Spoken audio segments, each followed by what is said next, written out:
Hello everyone, my name is Suman Jain and I'm from the school from Dehradun Hills Academy. Today we have assembled here at the Muse Art Cafe for a special screening of a Polish film, A Brave Bunch.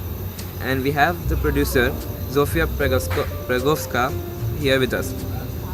So ma'am, what inspiration what inspired you to make this movie? I was invited to the project as a producer, so the main inspiration director will tell you. However, for me personally, as a producer, I was very proud to do it because my grandmother was one of this kind of children during Second War. So she was 14 years old when there was Warsaw Uprising, and she was also helping wounded soldiers to get to safe places, and also her brother was fighting in uprising. So for me it's very personal, and it's also like I was growing up with the stories on Warsaw Uprising at my home because it was very personal, and till 1989 it was kind of a secret to talk about it in families because the communistic government was against these people who were fighting. So it wasn't a pride, but it was a secret because you had couldn't get a job if you were one of those people. It was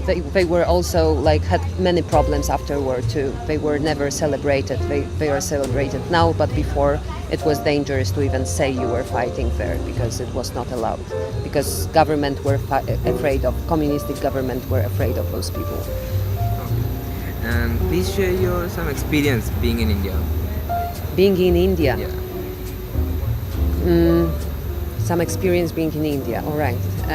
I'm traveling India since 2 years right now, and I was in. You have to like give me more about experience. What you mean by that? What you Like would how like? do you feel being in India? All right.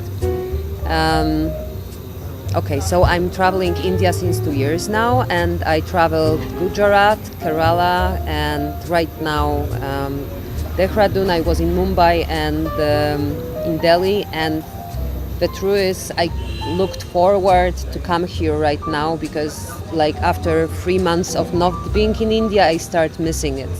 So this is like for now it's my favorite place to go, to be honest, and it's not just because I'm here, but I'm very serious about it. And also there is right now bigger and bigger Indian diaspora in Warsaw, and so we are always happy to see more Indian people in Warsaw, and we love to come back here. So yeah, that's the truth. Thank you. How important do you think happiness is? I believe it's crucial. Yes. And what steps do you think we as students can take to become happier? And that's the very I believe happiness is very okay. I believe happiness is very important. I guess it's crucial, and yeah, I think so. Like what we do, documentary films make us maybe happy. It's too much to say, but we cannot stop doing it, and I feel privileged. I do this job.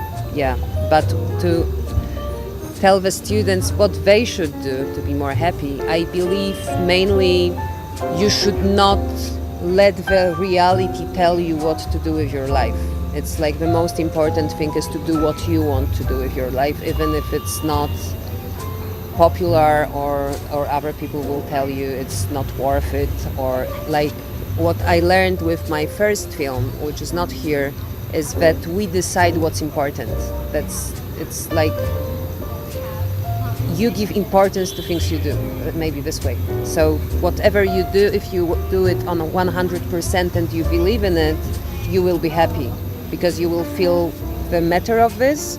But when you will be trying to not like doing things just you don't care, but it will be fine and you will go through life like this, you won't be happy ever because it's about doing things on 100%, I guess, on what you believe. Any message you have for the budding filmmakers?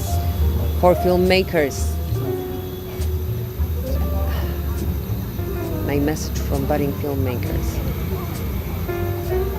It's hard. I don't feel like in a position to have this message for budding filmmakers, to be honest. But as I'm like, And we Yes. have Miss Kritika also with us. So, ma'am. Yeah, hi, I'm Kritika and I make documentaries too. So I just wanted to ask how important it is to strike the right balance between telling the story right and also making it interactive enough for the audience to understand. Because the documentaries tend to get very boring at times. Like, it becomes very long, it becomes boring for the audience. Yes. How do we strike the right balance? Very good question. We have, I will try to do it short, but like Poland we have completely different style of making documentaries than the rest of the world.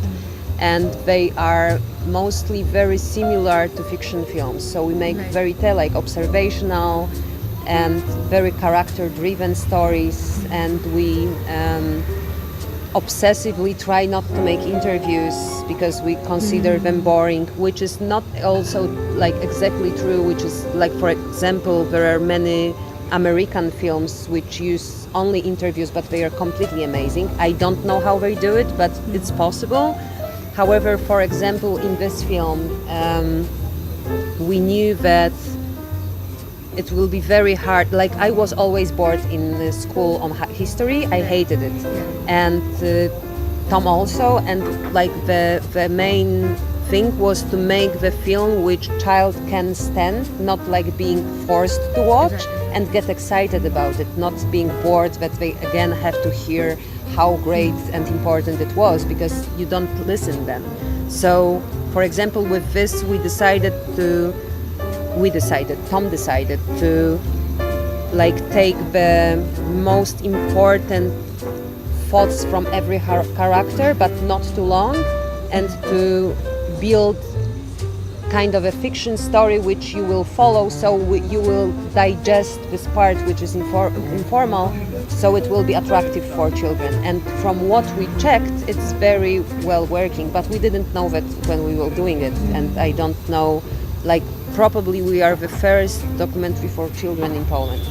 Like, nobody do children documentaries because they are afraid it will be boring again. And I know that in Holland it's very popular, but they do more like everyday documentary stuff, like why you should not bully on the others, like, you know, these things you can easily relate to. But with history it's much harder. Yes, so but that's, for example, what we try. I will try to answer your question later on more if possible. So Also, like, how do we create production value into the film? Like, documentary requires a lot of good equipment. As someone who's just starting out, it's kind of difficult to get the right kind of equipment to hire them. So how do we strike the balance between, to get the equipment also and to make the documentary in a good productive value also, like productive value? yeah. I believe you have to talk people to that, unfortunately, like, because you won't get much more money. So you, like, main thing you have to do is like to be so dedicated to what you do that someone will help you. That's only way. Like for example, we are when we do very artful stuff, the companies renting out the equipment. They have special prices for us, knowing what we do and that it's not commercial. So they care for it. And when they do commercials, money are completely different. But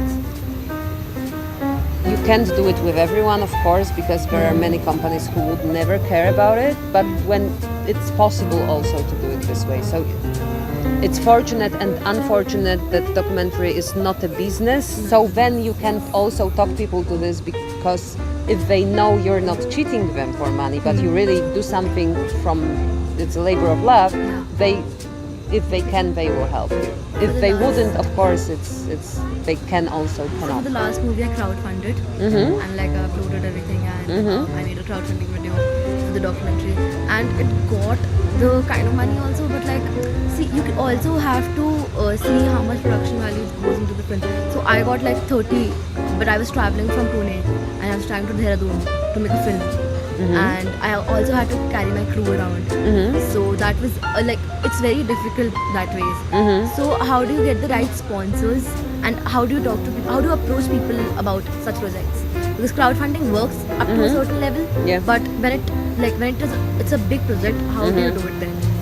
with and it's not my experience, but I know that, so that's why what I'm sharing with crowdfunding.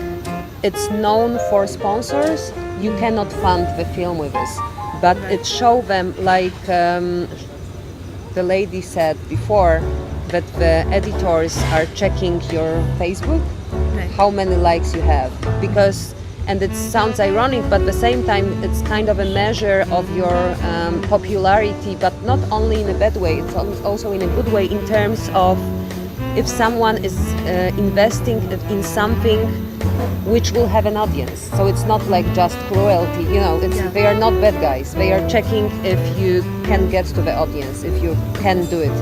So when you have like nice crowdfunding, which didn't cover your expenses, that's a great moment to go to the sponsors to show them there are people who even gave money to have this film. So it shows that there is an audience. It's more like showing you have an audience, which is so dedicated that they even pay for this before. So this should be supportive for your fundraising. So what kind of sponsors do you go to? Like, what exactly are the sponsors that would be interested maybe if I want to make a documentary about that sort of thing? Like if I want to make a documentary about, so I want to go to, right now I want to go to Dhaka and I want to cover the extremities there. Like there's a lot of prostitution in Dhaka and Dhaka, in Bangladesh. Okay. Yes, and there's a lot of prostitution otherwise also, and they're very extreme.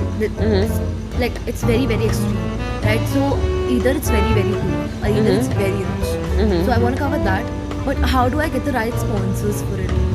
I mean, who do I approach? You approach the foundations who take care of this kind of problems and who help with this kind of problems. Like and NGOs. Yes, exactly. So they will tell you because they will know the people who are interested in the topic. So that's the way exactly. Like so, whatever you do, you look for the NGO who is helping, for example, the prostitutes, and they will tell you who's supporting it. So who can, because for them, They can put me in touch with and also they will give you the audience because they are interested in that. So they will support your project for people to see it, so to understand it's worth to help them also. So you are kind of partners from the beginning if you will approach them. So it's very worth to do it this way. Yeah, no problem. Thank you so much for your time, man. All right.